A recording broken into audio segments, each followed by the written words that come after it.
And welcome to the lap guide for week number 9 in the SimLab Production Car Challenge here in the beautiful Mazda MX-5 Mark IV Cup car here on iRacing. You're watching Coach Dave Academy and my name is William Chadwick. I will be taking you through the lap guide in this beautiful Ryanair livery MX-5, and we'll go over some of the tips and tricks that will help you set a faster lap and dominate your opponents this week in the Production Car Challenge.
You have about 2 laps of fuel left.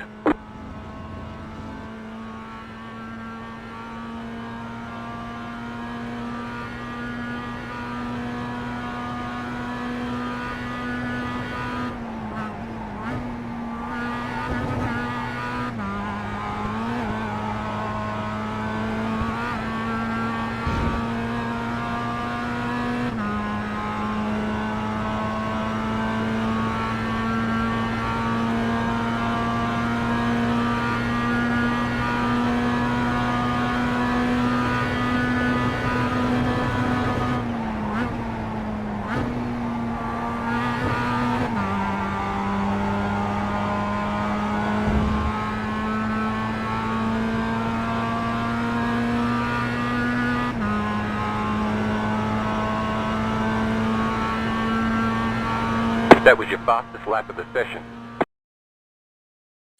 So, you've just watched the hot lap, and now we're on to the lap guide. Just a quick disclaimer note, the lap wasn't actually off track, there was just some glitch that iRacing decided to do when I crossed the line and called the first sector off track, even though there's definitely no chance you can off track the first sector under any normal conditions here on this track. But we'll gloss over that. I just thought I'd mention that, so if anyone saw it, they were like, okay. But yeah, we'll go over the lap now.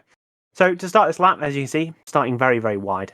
Out the last corner, run it really nice and wide, get yourself a large amount of speed build up to set your qualifying lap here in the SimLab Production Car Challenge. So essentially you just go flat out for a large portion of this straight, and we'll speed it up, pretend we're a Formula 1 car, and we'll cut straight across this first chicane, and then just keep it nice and tight around here. The reason I set it up wide and don't just set it up on this white line, is Curva Grande is actually more of a corner than you think it is. So you do need to give yourself a little bit of a setup, not to make it too tight, that initial entry, but, you know, running the car nice and close to the curb is all that you need to worry about. Now, down into the first chicane, very easy to brake 20 metres later than what I have done here, but it's often you either get the car stepping out under the last bit of braking, the rear end, or you have issues where you're not quite able to get over the curb and get your line through the chicane. So I prefer to brake a little bit earlier, get onto the brakes, remember to blip down, something you have to do in this car, just blip it down. You don't have to like heel and toe or something. Well, I just use my left foot and then just blip with my right down, and then just jump this second curb. Now you can get an off track if all 4 of your wheels are beyond this white line, and that does say 4. It's not like 2, because, and if you, for example, it might even be shown here, but it was at least in my, yeah. So for example, at this point in time, or very, very close, there's 3 wheels off the track, and you can actually be 3 wheels off the track. But as long as there's at least 1 not breaching that white line at a point in time, you're completely safe. So go over this first curb, sets you up well for this one. Don't jump this too much. If you get half the car, like more, I think it's over this, you see like the way the curb ends, and into orange. So if you get half the car over that to the point of where half of your car's over this like transition from normal curb to orange jumpy curb, whatever they call them, anti-cuts, whatever they call them, you will get an off track. So you can't jump this one too much either, and then land it down. Can't really dip into the gravel. Got to be really careful with that because you can again get an off track on the exit. Once you carry your speed through there, it's a case of just getting done the lesmos. Break into it, let the car start to rotate a little bit. The setups that I produce for these weekly series do tend to be a little bit tail happy on entries, mainly because of how much weight there is over the front axle in comparison to the rear, but it does help you turn in and get the nose of the car in. Again, 2 wheels outside of the curb, outside the white line here is an off track, so we were plenty safe there. Into the next corner. I like to use second, but I don't know. You can probably just do it in third. For some reason, I'd like doing second. But you are hitting the second limiter at like 128, so it is probably a bit pointless, really. But I did use second. Can aid in rotation, but again, I think it comes down to a little bit of personal preference. So if you prefer third and the stability it gives you, you might do that, and I don't think you'll lose any time, really. I think maybe even I lose time just from hitting that limiter a little bit in second. So, again, 2 wheels over, well, all 4 wheels, I should say, off the curb and the white line, and you'll get an off track. Okay, another big straight, because it is a straight track, a very large straight track. What's my terminology? There's a lot of straights. It's a fast track. Home to the fastest lap in Formula 1 history, set by, I think it's changed now. It was Kimi Räikkönen. I was very happy with that cap in the background for a long time, but I don't think it is anymore. Anyway,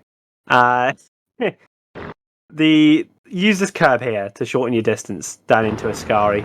It just helps you with a couple hundredths, not even that, maybe half a hundredth, 5,000ths.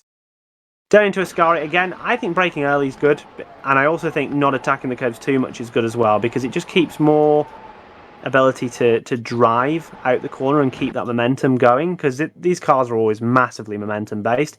I think if you jump the curbs too much, you actually sacrifice a bit by the fact that you've got 1 or 2 wheels in the air. You're not able to quite put as much power down onto the road, and it can cost you. So I tend to go for a bit of a conservative effort through these guys and just get onto the power soon and trim the curbs the way I want to without jumping the car too much.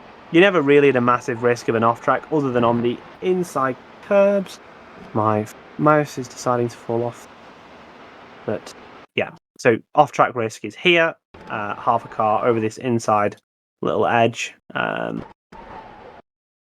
So we're quite close, but not that close. To half a car over this inside transition between the white and the green. That'll get you an off-track. And then for this bit here, I think it's similar. Half a car over the transition between the curb and the green.